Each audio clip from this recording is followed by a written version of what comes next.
Good morning, everyone, and thank you for joining us for this very timely conversation about the changing talent landscape in the insurance industry. I'm Aaron White, the team leader of the Queensland Insurance Operation. We're also joined by Madeleine Martin, the National Manager of our Insurance and Wealth team, who brings over 20 years experience, and the manager of our national team of 15. We're also joined by a very special guest, Benjamin Whitfield.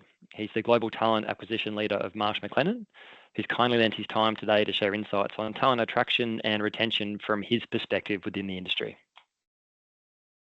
This session is for those of you on the front lines of hiring, whether it's HR, leadership, or managing teams. You'll know the challenges. There's stronger competition for top talent, higher expectations around flexibility, culture, and purpose, and the growing complexity of retaining the people you've worked hard to bring into the team. Over the next 40 minutes, we'll give you a practical look at what's happening in the market and what's working when it comes to attracting and retaining people in insurance. I'll begin with demonstrating of just how small the available candidate pool really is, showing why traditional hiring methods just aren't always enough and why strategy matters more than ever. From there, I'll share ways employers can position their brands to stand out in a crowded space. Madeleine, if I refer to her as Mads, that's what we call her internally. So Mads will then walk through how employee engagement has evolved over time, what it means today, and why it's so closely linked with retention. After that, I'll return with real-life examples from across the industry that we've seen to show how businesses are responding in creative ways that truly resonate with their people. Finally, we'll wrap up with a Q&A with Ben, who share how Marsh approaches attraction and retention and what's made them such a consistent employer of choice nationally. So as a recruitment agency, we spend a lot of time on LinkedIn. It's probably no surprise to anybody, but we do far more than just send messages. Our role gives us a real bird's eye view of the talent market, which helps us provide intelligence, anticipate challenges, and guide hiring strategies for our clients as well. So one of the biggest shifts we've seen is the growing importance of attraction and retention, especially in such a tight market. Take this recent LinkedIn talent search for underwriters. So on a global level, we're looking at 189,000, just under 190,000 underwriters with the title assistant, junior, senior, underwriting manager with underwriting in their title. So just under 190,000 globally. If we narrow that down to Australia, we get to 3,500. If we then look at Sydney, we've reduced it by pretty much another third, down to 1,300. If we add liability into that search, it drops it down to 402. So you can see just how this narrows down a search. And if we then filter, which we can, to those actively open to work, we're looking at a number of just 54. So 54 people in Sydney with underwriting in their title with a background in liability. Once you filter for experience, and this isn't even including the filter for experience, location, their expectations around role type. But when you consider that, you can see just how much the viable pool shrinks. And that's before even factoring in the benefits that they already have or what you may offer as a potential client. Beyond surface level criteria, we need to understand motivators, things like flexibility, growth, and well-being, which form the real substance of attraction and retention strategies. And with only 16% of insurance professionals actively hunting for a job at this point in time, the challenge is really clear. How do you appeal to the much larger pool of passive candidates who aren't applying, but might be open to a conversation? So what's changed? Why has talent attraction become such a pressure issue in insurance and across the wider workforce? In short, it's the pandemic. Over the last 7 years, and especially since COVID, the idea of what makes a job good has shifted. Salary and security no longer enough. Purpose, autonomy, values alignment now carry as much, if not more, weight than pay or salary. The first question candidates ask us today when we meet with them is what kind of flexibility is on offer. It's no longer a nice to have, it's just assumed. Beyond that, people want meaning in their roles. We hear comments like, I don't feel like I'm adding value, or I can't see my career progressing here. So these things are clear warning signs for retention. Insurance skills and underwriting risk and claims are highly transferable, and other sectors are actively targeting them. Seek data shows the insurance industry or workforce is down 7.7% year on year, with many moving to industries that they see as more progressive. And tomorrow's leaders just are prioritising wellbeing, inclusivity, and meaningful work. So these aren't buzzwords; they're actually genuine expectations of candidates, and they can't be met with surface-level perks like beanbags or Friday afternoon drinks. Attracting talent has never been more challenging. But as intermediaries in the process, which we are, our role goes beyond filling vacancies. It's about sharing insights, spotting trends, and helping shape strategies that build teams who stay. So let's start with the first phase, attraction. But before we can engage, retain, and grow great people, we need to get them through the door. But in 2025, the door doesn't look anything like it did 5 or 10 years ago. So I wanted to just introduce a poll that we can poll those attending today. And I wanted to ask a pretty favourite question, and it's a good chance for a pulse check or a barometer reading on what everybody's thoughts are across the industry. So the question is, which factors do candidates, or do you think candidates value most when considering a new role in insurance? And it's not just about trying to find the right answer. Your perspective on this based on what you see and your function in your business is really interesting too. So what do you think candidates value most when considering a new role?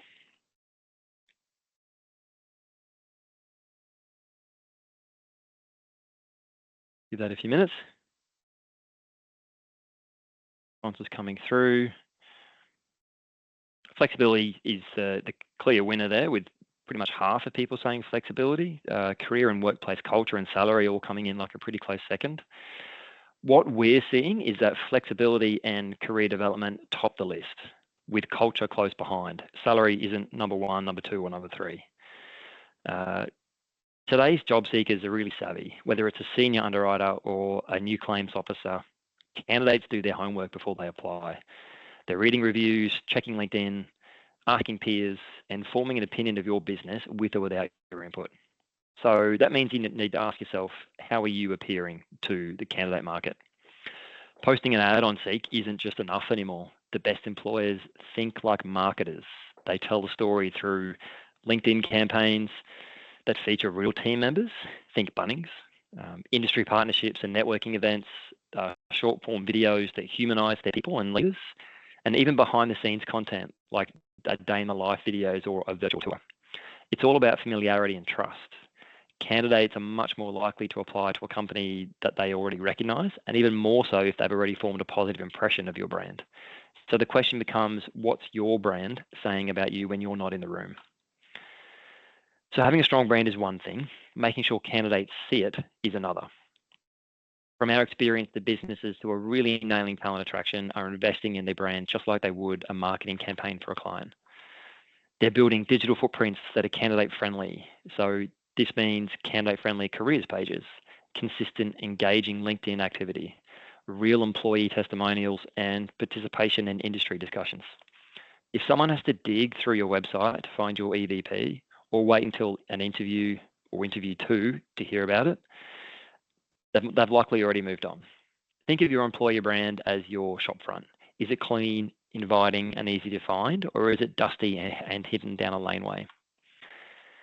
Now, here's something that's often overlooked. Your existing employees are actually your best recruiters. And we're probably doing ourselves a disservice here, but ask yourself this. If I put 10 of your team members in a room full of potential hires, would they recommend working for your business? Because when someone hears about your company from a friend, a former colleague, or even a stranger on LinkedIn who genuinely enjoys their job, that is what carries real weight. Referrals consistently deliver higher quality, longer tenured hires, yet many businesses underutilize them. The key isn't forcing posts on LinkedIn, but creating a workplace people want to talk about. Then make it easy for them to share that content. Some employees do this through meet the team videos, social sharing templates, referral programs with real incentives, and inviting staff to speak at panels or events. It's authentic, it's scalable, and it's the often missing piece in employer branding. So you've done the work, you've built your EVP, you've built a great culture, strong benefits, solid L&D programs, and the flexibility that your people value. That's awesome. But here's the next question. Are you telling anyone about it? because too often these benefits are hidden behind vague job ads or get buried in third round interviews. By then, it's already too late. The leading employers in our space that we see are taking much more of a proactive approach. They're treating their employee value proposition or EVP like a product, something that they market, communicate, and consistently reinforce. Now, that might look like a clean, compelling benefits brochure that gets shared with every applicant, a careers page that features real employee stories, not just stock photos, and clear summaries of what you offer, flexibility, development, wellness, that are easy to digest at a glance. Think about the candidate journey. If they're only discovering it once they've applied, or worse, after they're hired, then it's already too late. You've missed the boat. Attracting candidates is just one piece of the puzzle, though, because even though we've brought great people in, the real work is engaging them and retaining them. So Mads is going to talk us through that next, sharing what we're seeing work across the industry when it comes to engagement and retention. Thanks, Aaron. So as Aaron just said, now that we've covered some insights on attraction, what I'd like to move on to is the next phase of the employee journey, so engagement and retention. And at Fuse, we are really often asked by our clients not just how to attract good people, but obviously how to retain them. We get asked, why do employees leave? What's motivating them to stay? And once we've got them, how can we make sure that after all the effort of recruitment, people feel connected enough to our organisation to thrive long term? So we bring in employee engagement. Engagement has become one of the most talked about concepts in business over the past 5 years, but it can mean very different things depending on who you ask. So at its heart, employee engagement is about how people feel about their work, essentially, their organisation and their role in its success. It's not just about job satisfaction or happiness. It's a lot deeper than that. So we've broken it down into 4 key elements here that shape engagement. The first is emotional commitment. So feeling aligned with the organization's purpose, values, and culture. And then motivation and the discretionary effort people choose to put in above and beyond the basics in their role. Goal alignment is important, understanding how individual contributions matter to the bigger picture. And then trust in leadership. So believing leaders are transparent, competent, and that they genuinely care about their people. Engaged employees aren't simply compliant or content, they're invested and they bring energy and creativity to their roles. They stay longer. And as Aaron said, they act as advocates for the business that they work for. And the impact of engagement is well documented. So some studies that we looked at show that highly engaged teams see 21% higher profitability, which is huge, 20% higher sales productivity, and then 40% lower turnover. And in industries like insurance, where expertise and relationships are everything, this difference is huge. So we know retaining engaged employees means retaining client trust, technical knowledge, and cultural continuity. So traditionally, engagement was seen as an HR initiative. So it was very much within the realm of the HR role, something measured once a year, generally with a big survey, followed by a report. And as we've heard from candidates, quite often that report sat on the shelf. Today, that approach doesn't really cut it, but engagement is being recognised as a shared responsibility involving leaders, teams, and individuals. So now, instead of waiting 12 months to see how people feel, organisations are gathering insights continuously and responding much faster. And this shift reflects a broader change in workplace expectations. So employees now want to be heard in real time and they expect action in response to their feedback.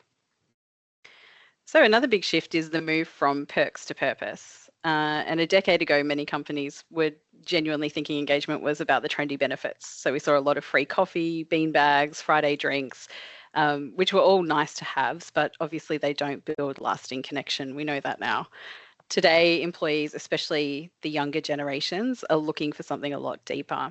They want meaningful work, strong values, and a sense that what they do contributes to something bigger. So again, in the insurance industry, I think this is particularly relevant. Many professionals are motivated by the role that insurance plays in protecting communities, whether it's helping families rebuild after natural disasters or supporting businesses to recover from unexpected loss. Tapping into that bigger purpose can be a powerful driver of engagement in insurance businesses.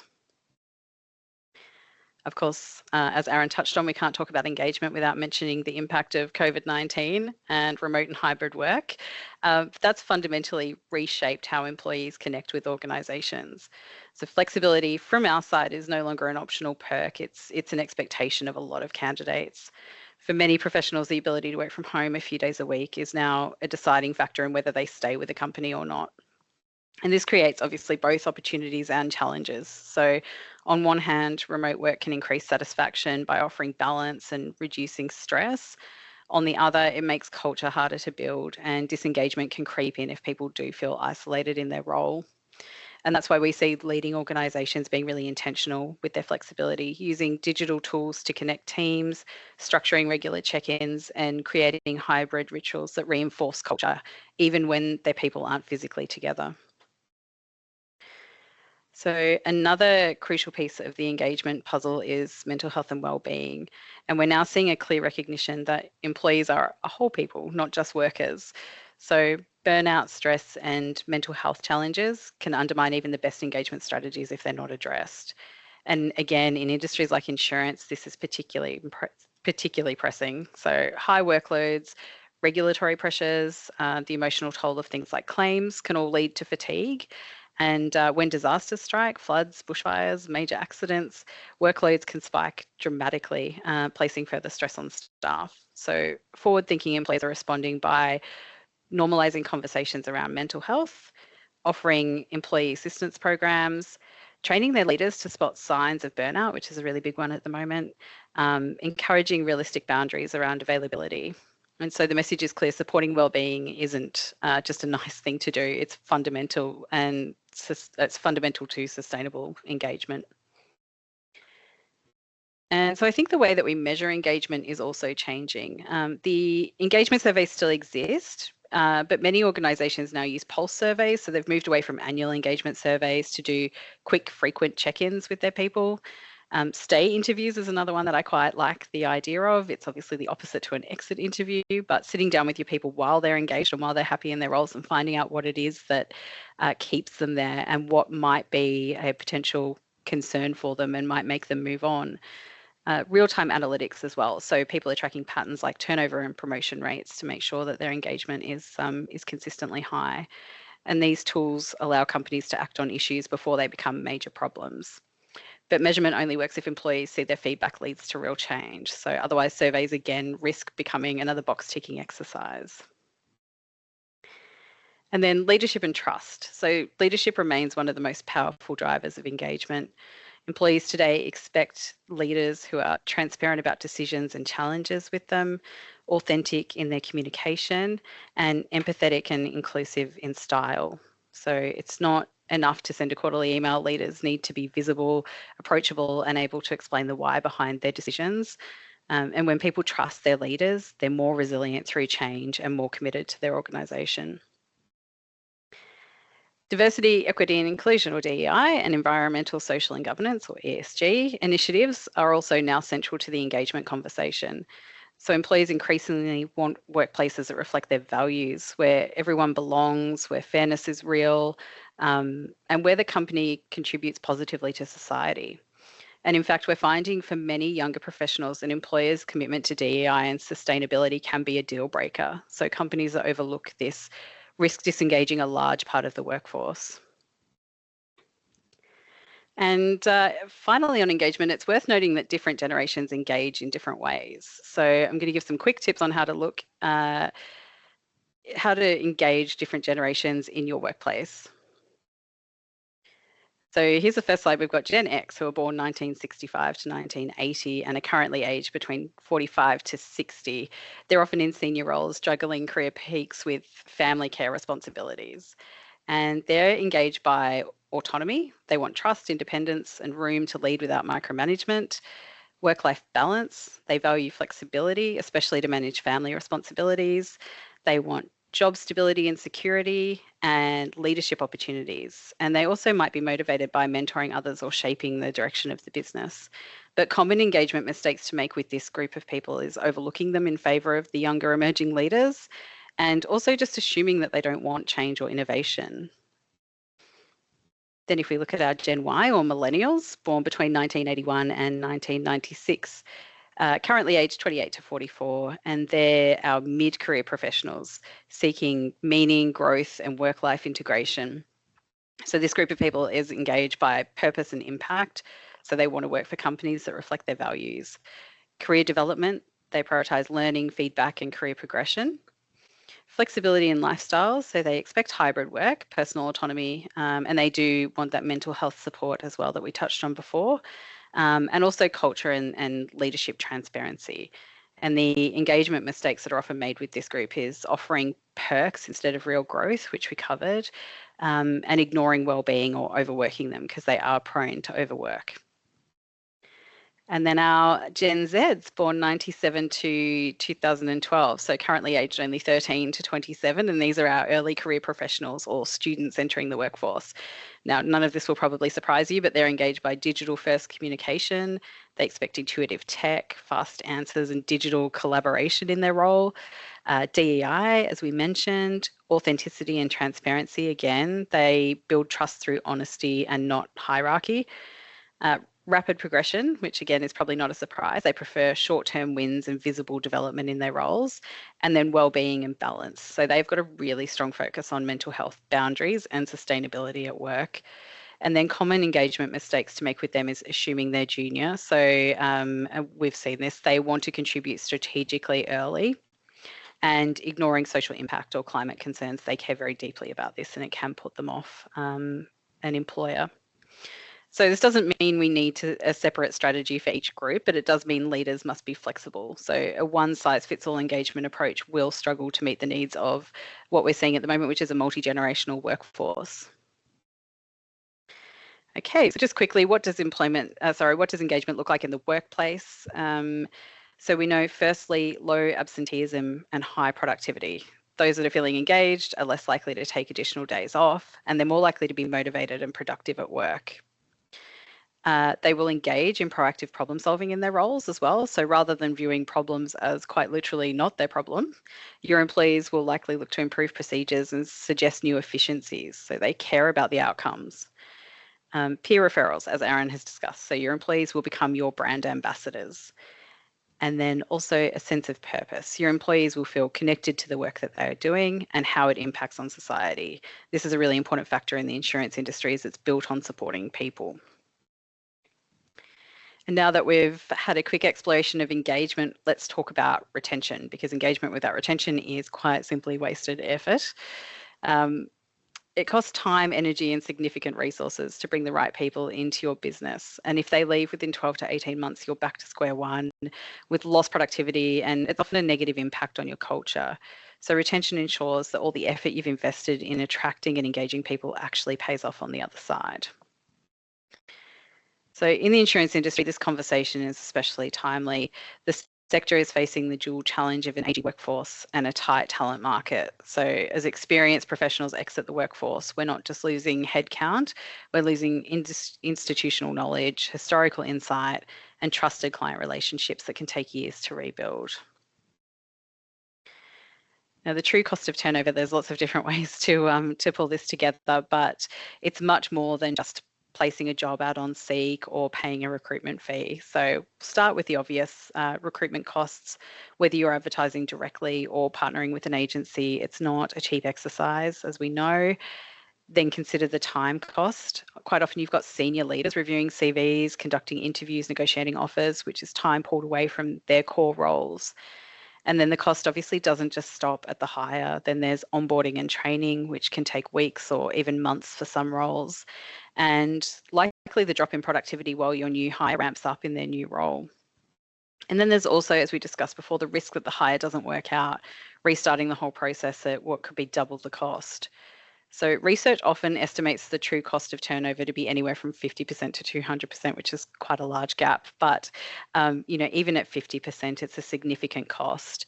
And in a specialist industry like insurance, where deep knowledge and compliance are critical, that figure can tend to be on the higher side. So to better understand what's driving candidate movement, we recently surveyed a large group of insurance professionals from our recruitment database at Fuse. We ask them a simple question. So what factors are motivating you to consider a new role?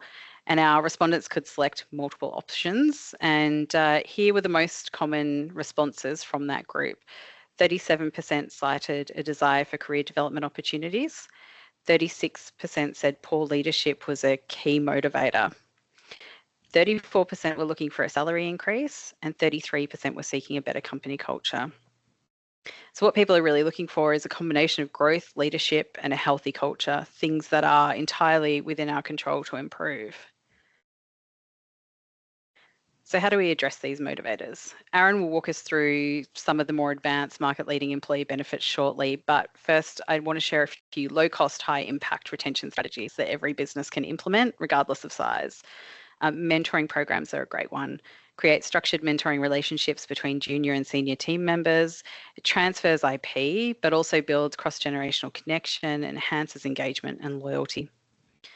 Flexible working, we've covered it so much already, but it's no longer really optional, it's expected. Clear development plans. If you have talented people, particularly those early career professionals that we discussed before, don't let them wonder what's next. Make sure that you work with them to build a personalised development plan, show them the path forward, identify skill gaps and provide ongoing feedback to them. Stay interviews we discussed, find out what's keeping your people in their roles and what's keeping them engaged. And then recognition programs. So for many roles, feeling seen and appreciated matters just as much as bonuses or commissions. Create programs that recognise effort, values, teamwork and milestones, not just performance outcomes. And finally, for my section, I just wanted to leave you with this slide on how you can future-proof your business through a purposeful retention strategy. So firstly, you can build a skills roadmap aligned to future industry needs. As the industry evolves, make sure that you have the skills in your team or business to match. This leads then into creating internal talent pipelines to bridge gaps in your org design. Consider possible secondments and cross-skilling of your existing workforce. Use AI and automation, so not to replace people, but to enhance job satisfaction. Think about how you can leverage technology to free up your people to focus on high-value tasks over admin and processing. And finally, to tie into our earlier conversations about purpose and diversity, make sure that you're connecting your people to a greater purpose of their role in your company so that they can see how their contributions do help others. Similarly, expand your employee value proposition to include DEI, ESG, and flexible working to ensure that your company values are aligning with the new generation entering the workforce. And now that we have circled back to those employee value propositions, I'm going to hand back over to Aaron to discuss what benefits our candidates are seeking out in their employers. Thanks, Aaron. Thanks, Mads. As Mads just covered in the engagement section, once you've successfully attracted the right people into your business, the job's far from over. So attraction without retention, as Mads mentioned, is just wasted effort and becomes a revolving door. And in today's job market, as you saw, the cost of replacing talent, both financially and culturally, is extremely costly.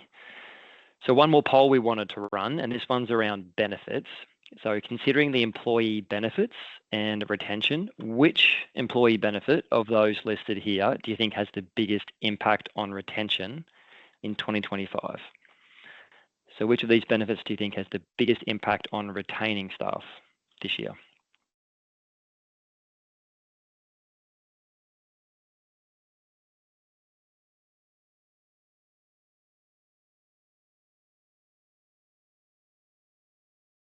A couple more coming through.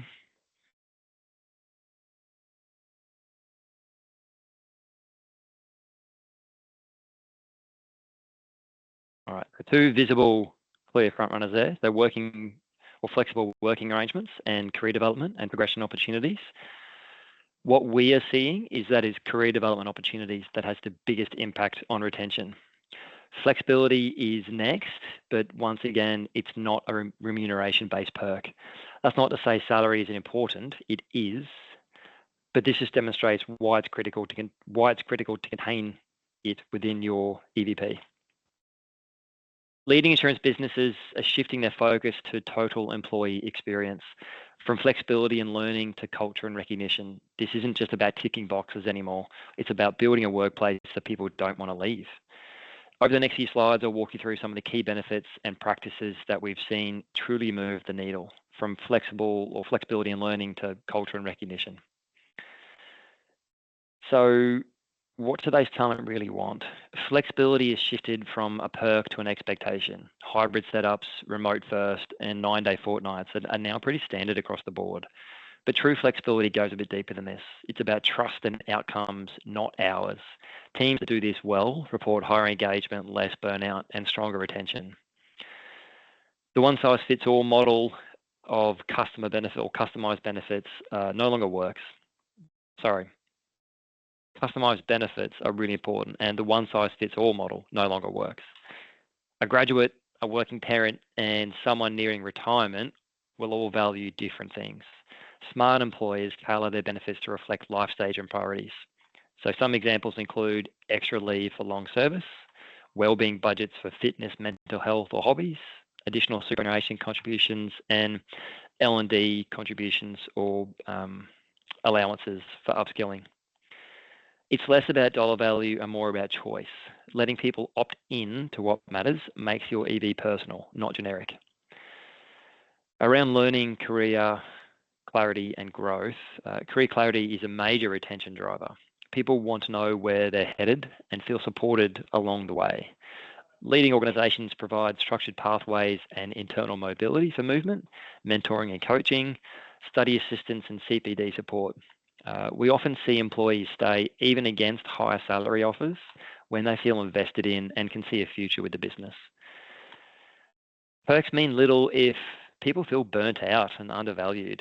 So culture is about how people are seen and supported on a daily basis. Impactful initiatives include things like wellbeing or mental health leave, birthday leave and small recognition rituals, peer-nominated awards and service milestones, and EAPs and holistic wellbeing funds. So these signals really matter. They show employees that they are valued as people, not just workers. And all this sounds great in theory, but what does it look like in practice? Staring down the barrel of an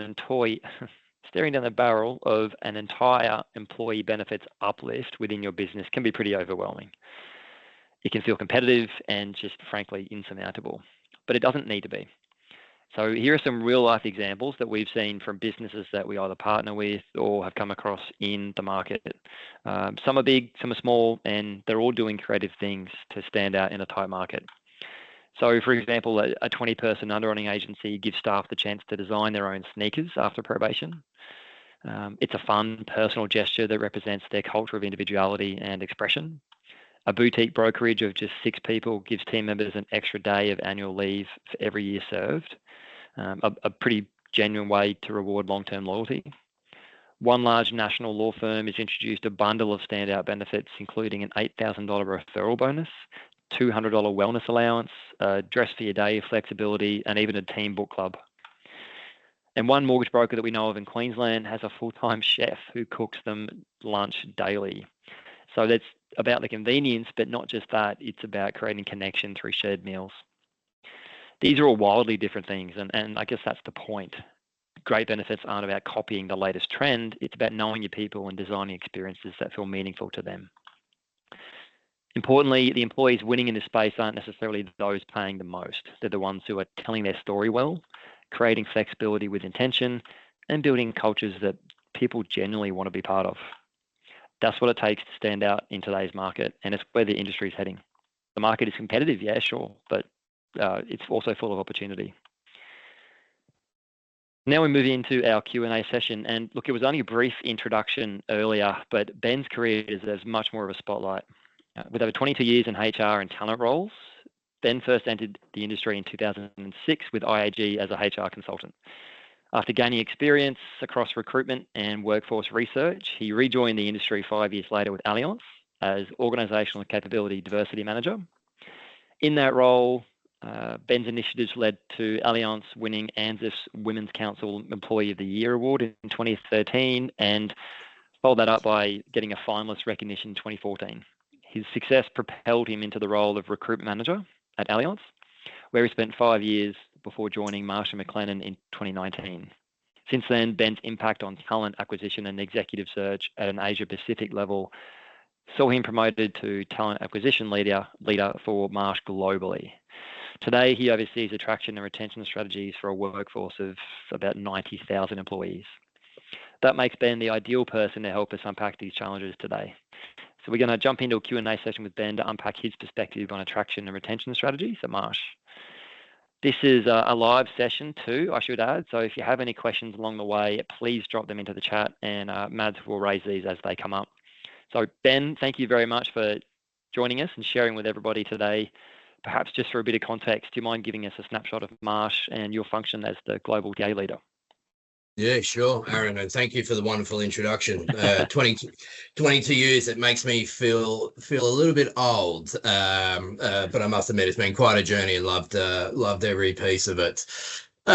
So Ben, for those who don't know me, Ben Whitfield, I think Aaron did a really nice job in terms of the summary, but I lead the global talent acquisition function for Marsh McLennan. So that's leading a team of about 350 odd talent acquisition professionals spread across 34 countries around the world, which, look, at the end of the day is all about supporting our 90,000 plus colleagues who help advise clients in over 130 different countries. Focusing in a little bit more on the Pacific region, and why don't we just dabble in Australia? Within Australia, where our Marsh business is about a tick over 2,300 headcount locally.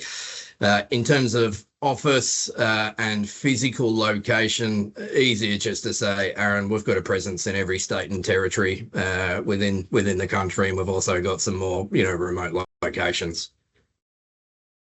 Brilliant. Well, perfect person to speak to then for these questions I'm going to fire at you. So the first one, what have you found to be the most effective channels or methods for attracting top talent at Marsh? How do you go about it? Yeah, look, and I think, your slides earlier, I learned, some things, but it also reinforced some things, Aaron, I would say. Flexibility. The people spoke. Flexibility is absolutely critical and core to our attraction strategies. But often when we start to think about, how do we find candidates? Where do they hang out? How do we source them into our business? There's no one size fits all approach, right? Dependent upon, you went through the different generations there. I like to think that I was, maybe in the Gen Z category, but you spoiled it with 22 years of experience. So I think I'm in a different category. But to answer the question, there is no one size fits all approach. What I would suggest to you is that at Marsh and Marsh McLennan more broadly, we're really committed to fostering a high-performing and inclusive culture where colleagues can bring their best. And that's the messaging that we take to market. We're an advisory business. We prioritise attracting talented individuals to our firm, but also in individuals that are diverse in nature, both from a personal and also a professional background. But also we pride ourselves on providing accessible opportunities for all. So again, there's no one real strategy that we says, that knocks it out of the ballpark, if you will. Job boards are job boards. They play a very important role in terms of, our reach and providing a consistent way that we can message to our candidates, Aaron. So if you think about Marsh McLennan, we operate in more countries than I can count, right? And certainly more countries than I can pronounce. One of the hallmarks of Marsh McLennan is really driving a consistent message and a consistent candidate experience in terms of who we are and what we're all about. Job boards are an easy way to do that. Employee referrals is a very effective method of candidate attraction for us. Good people know good people, Aaron. And our employee referral rate sits at around 20% or 1 in 5, which is absolutely amazing. Yeah. The other stat that I'm really pleased about is once we've found people, our internal transfer and promotion rate within the organisation also sits at around 20%, right? So what that represents is once you're here, there is plenty of great opportunity for you to advance your career. And I think that's a really nice message to provide to our people. I've always found Marsh has got a really strong referral network as well. And with, 2,300 staff, if everybody refers one person to the business, then, you're looking at significant numbers. So it's not surprising to hear that 1 in 5 come from a referral. Looking at those people that come... Sorry, go on. Just on that too, Aaron, because I know on the slide, one of your last slides that one of the smaller brokerage firm was paying $8,000 per referral, which is fantastic. Yep. If I was part of that brokerage firm, I'd turn into a pseudo recruiter, right? But interestingly, it doesn't really matter from an employee referral program how much you pay people. What it comes down to is the intrinsic motivation of your people to refer people into your organization. So that figure could be $500 or that figure could be $1,000. And essentially, overall, it's not going to change your referral percentage amounts or your success rates into the organization. You want to create an environment where you want to work with talented individuals. The best way to do that is to refer your networks in. Yeah, that's where the motivation comes from, not just the financial incentive, but you've got to want to refer people to the business. With that in mind, then, looking at your EVP, how do you publicize that, or how do you push that out to potential candidates? Yeah, no, good question. So back in 2024, John Doyle, our global CEO, through some work with him and the executive team, we introduced our new shared purpose and also our commitments, which is the precursor, Aaron, to our CVP. Our purpose, which is on our website, and it's also contained in our job ads and our candidate communications, is very much around we build the confidence to thrive through the power of perspective, right? This really articulates the reason why we exist as an organization and how we support our clients, like I said, in over 130 countries. Our colleague value proposition builds on that purpose, and it's really around answering the question, why do people want to work here? Really simple. It really seeks to answer the question, why do people want to work here? It promotes the tagline of, you can be your best here. So Aaron, you can join MMC, you can bring your best to MMC each and every day, and it provides you with an opportunity to invest your talent, to invest in career opportunities, to invest in learning opportunities. And that CVP is the notion of bringing your best is underpinned by, I'm going to call it 5 pillars. Right. So it's all around impact, making an impact in your role and to the organization and to the clients that we serve. It's around leadership, providing leadership opportunities for our people. It's around creating a culture of inclusion for all of our team members around the world. The 4th pillar is around career. So providing career opportunities, both vertical and also lateral. And rewards, right? Making sure that we're competitive in the marketplace. Yeah, thanks for sharing. It sounds like getting people through the door is something that you've got a really strong methodology on. But once they're in the business, how do you go about engaging them? So what are some key engagement initiatives you've got for staff at Marsh? Or that's really working at the moment? You're quite right. So, at a firm where like Marsh McLennan, we're big, we've said that. We on average, on an annualized basis, will probably receive about 500,000 applications around the world, right? So that's a lot. But what it comes down to is, from an engagement perspective, you want to create a culture where people want to be a part of your organization, right? So it's all about creating an environment, creating a purpose, creating a value proposition where people want to turn up and bring their best to the firm each and every day. I often say to people, Aaron, you're going to spend more time with people like me, with your colleagues and your managers than you are necessarily with your family and friends. Right? Now that's a big commitment. in one's life. What I would suggest to colleagues and to those listening on the call is that you've got to enjoy what you do. You've got to find your own purpose and your own alignment to the organisation that you're working for, because if you don't, you're going to hamper yourself and you're not going to bring your best to the firm each and every day. So we really try to prioritise that, Aaron. There's a number of different programs that we have in place. There's a number of different benefits that we have in place. There's a number of different flexible work options that we have in place. But your needs, the needs of Mads, my needs, they're all going to be a little bit different. Yeah. What we provide is size and scale and opportunity for people to self-select.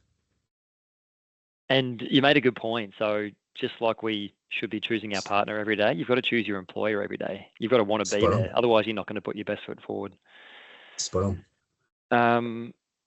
That being the case, then, how do you go building that sense of connection and culture with such a large business? And look, when we meet with candidates coming out of large businesses, like large international brokers and insurers, common things that they say to us is, I just feel like a number. I just feel like a small cog on a massive machine. So with that being the case, and given that Marsh is a large business and offer some flexibility in work from home, remote work, how do you then build that connection and the culture across a business like that? So we do it in many ways. I mean, we really are a global organisation, but certainly within, again, let's just focus on Australia. We really promote hybrid working. We provide all of our people with technology and tools to enable them to do that. But we also promote in person and putting the human in what we do. So we run what we like to term anchor days, and really promoting engagement of teams and people coming together in the office. It provides an opportunity not just to connect with your peers and others, but it provides you with the opportunity to learn and to gain experiences and knowledge from those around you. We promote in-person town hall events where we get to hear from our senior leaders, our regional CEOs, in terms of what's important to them, how our business is performing, what's happening around the world. So there's different things that we do on a day-to-day basis, but again, we try to curate a lot of different engagement activities that then talk to most people most of the time. We're a firm where, I said it before, we're a firm where, we don't take a one size, approach to, to everybody. Again, with flexible work, what I would suggest to, whilst most people, on this call highlight it as their number one reason for necessarily staying with their firm or looking for an alternate firm. What I say to people is, be flexible with flexibility, because again, it looks and feels different to everybody. So whilst we promote, having people in the office 3 days a week, which I think is really beneficial, we all have commitments, Aaron, right? So some people have childcare commitments, and so that's fine. If you need to, to start a little late or finish a little early, if you need to, do the compressed work week or, whatever it happens to be, your needs, my needs, Mads's needs, the people on this call, the people on this call, everybody's needs are different. So I always say to people, have flexibility with flexibility, because it's not one size fits all approach. I think that's a key point. And even putting this presentation together and doing the research, that's something that really stood out for me. It's just not a one-size-fits-all approach. And you can tailor something for different people.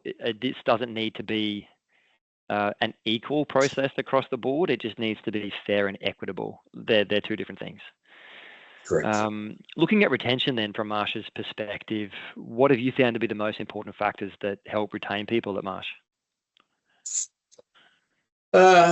It's another really good question. I mean, we want to retain people for the longer term, right? So, I mean, you said it earlier on in the call. Retention is key. It's about relationships. It's about knowledge. If you think about the insurance world or the broking world, we're a really complex beast. We're a really complex animal, and it takes time to learn what we're all about. It also takes time to build those to build those relationships. But again, if I take it back to our CVP, our colleague value proposition, we provide our people with opportunity. Aaron. We provide our people with the opportunity to develop. We provide our people with a commitment to learning and to future growth. We provide our colleagues with professional development opportunities. Again, those development opportunities look different to different people, but we also offer the opportunity to learn from other talented colleagues within the organisation, whether that be on a formal or an informal basis. We really promote, the opportunity for others to take on new challenges. Again, with the size of a firm like Marsh McLennan, certainly Marsh within the Pacific region here, there is always opportunity to work on projects or to get involved across a number of different initiatives that we have running at any one particular time. From an early career perspective, so if we start to think around interns and our graduates, we really empower our early careers through inclusive development and support. So we've got tailored development programs, we have tailored opportunities that really focuses on those early careers and what we think and what we know to believe they will benefit from. So again, I think there's a lot of different things that we do in terms of the retention of our people. Money is not always one of those, Aaron. Yes, it's a piece of the pie, but it's, as we saw from the poll results earlier, it's not the be all and end all. You really want to create a culture and an environment where people want to bring their best to the firm each and every day. Like I said before, you're going to spend more time with your colleagues than you are necessarily with family and friends. What's that motivating factor for you to bounce out of bed every Monday morning and jump into work with a smile on your face? So that's the challenge. I'd like to think, Aaron, we do a pretty bloody good job of it here at Marsh McLennan and certainly within our Marsh business. And I look forward to continuing that trend. Just conscious of time. Sorry. Oh, sorry. No, you have a question? I was just going to see if I could jump in with you and Ben, because we've got a couple of questions from the attendees. So I thought now might be a good time. Yep. First one from Peter here is, as an estimate, what percentage of talent comes from the industry versus being sourced from outside the industry in respect to overall insurance recruitment? Oh, that's a really good question. I might have to take that one on notice. Look, I mean, an organisation like Marsh McLennan, and let's take Marsh. Clearly, we hire from competitors, we hire from large scale brokers, we hire from smaller scale brokers. But increasingly around the world and even locally, we are focusing on skills and skills-based hiring, right? So one of the things that I challenge our senior leaders and our hiring managers in terms of when they have a recruitment need is to find different.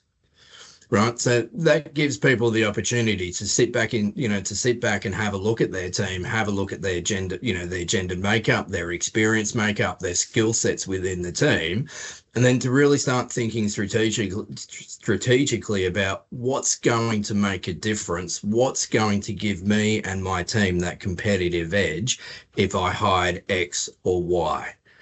Right, so again, my advice to people is going to be to think differently and not necessarily hire what's walked out the door, because there's plenty of opportunity there, like I said, to do different.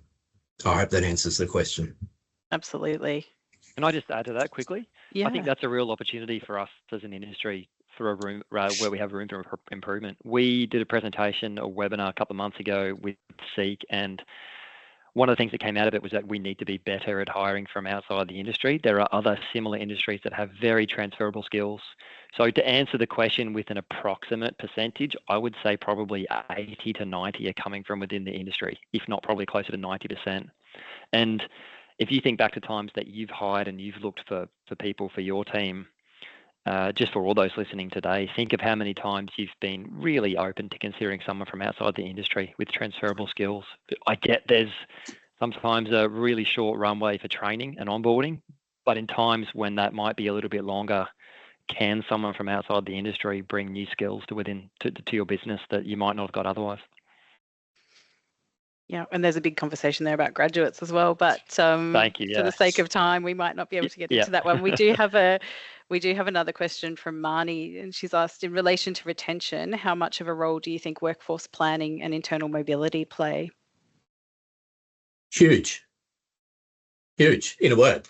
A longer answer to that is across Marsh McLennan, like I said before, about 1 in 5 or about 20% of our all of our roles are filled through internal transfers and or promotions.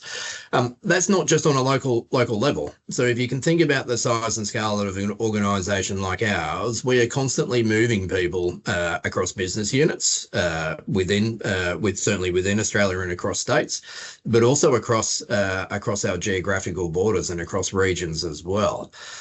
So I think it comes down to the individual and also what they're looking for from their career, and also what the organisational need is for that talent supply at any certain time. So we absolutely have global programs in place where we try to foster that development. But also if you look at somebody like me, I get the opportunity to travel. So whilst it's not necessarily a fixed appointment in another location, I do get the opportunity to visit some of our other offices around the world and connect with our people on a human level. So again, I hope that answers the question. Sure did. Yeah. Thank you. Aaron, did you have any? I've got one more question I can wrap up with. Yeah, I've sort of got Great. 3 in mind, Ben, but what changes do you think the industry needs to make to stay competitive in the talent space? Ooh. Well, that's a good one. Look, I mean, I'll summarise it by saying it's a fantastic industry. Right. It's something that I think that we need to publicise more. I mean, if you think about Marsh McLennan, we're a business to business organisation. We're not necessarily business to consumer. So we're not in print, we're not in media, we're not we're not on the TV, we're not on the radio like so many other industries are. We're not an organisation where, we sell something where you get to park it in the driveway or put it in the shelf or grab it from the fridge, right? We are selling our people's intellect in terms of providing solutions to our clients. So I think the opportunity for us is to make sure that we continue to promote the opportunities that exist within broking, the opportunities that exist within the insurance industry, but also promoting the benefits and the wonderful career that you can, and successful career that you can have. There's so much to enjoy. There's so much to love about our industry, and I think to remain competitive and also relevant. We probably need to do a little bit better at that. The second part I'll answer that is slightly different. Is that we also need to be cognizant and mindful of the use and the generation of AI, and how can we continually adapt and to be market leading with some of our initiatives associated with with AI. We use it a lot here. It's an absolute game changer, if you will, in terms of the way that the way that we do things. But how do we promote that innovative entrepreneurial, if you will, culture and sense of growth to our candidates and prospective candidates? So again, I hope I answered that the way it was intended, Aaron. Yeah, thank you. I think it's about promoting it as an industry of choice, not just an employer of choice, but industry of choice. It's not the sexiest of industries, and you can see people roll their eyes when they talk about it at barbecues and things. I mean, there's a lot to be said about it. But that's because it's misunderstood, right? I actually think it is Absolutely. fascinating. I actually think that it is a sexy industry, right? And it's that perception because it's not as well as understood as perhaps you and I and Mads and those on the call would like it to be, right? Because it is dynamic. And look, thank you very much. I'm glad to hear that you got something out of the presentation today, as did we all too. And you've been very generous with your time, sharing insights from your perspective and such experience in talent attraction and also at the global level too. So thank you very much for your time. No, absolute pleasure. And thank you for the invite. And I hope the team got something out of this. Absolutely. Thanks, Ben. That wraps things up for us today. You're able to contact Mads and I and Ben through LinkedIn. But if you'd like any more additional information, then you can, and market insights, please scan that QR code. As I did say, we are active on LinkedIn. We do more than just send messages. So if you'd like to connect with us and reach out, happy to help with salary benchmarking, market insights, and there's a lot that we offer and value that we add that's essentially free. So recruitment is normally behind a paywall, but there's a lot that we can do to help you, and insights we can provide for your hiring strategies and workforce planning, and EVP as well. So please reach out. We'd love it.